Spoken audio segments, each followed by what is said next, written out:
गुरुर्विष्णु गुरुर्देवो महेश्वरः गुरुः साक्षात् परब्रह्म तस्मै श्री गुरवे नमः।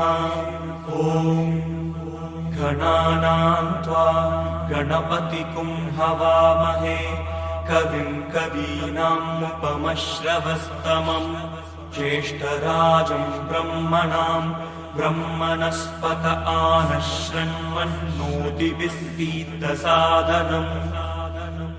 ॐ महागणाधिपतये नमः।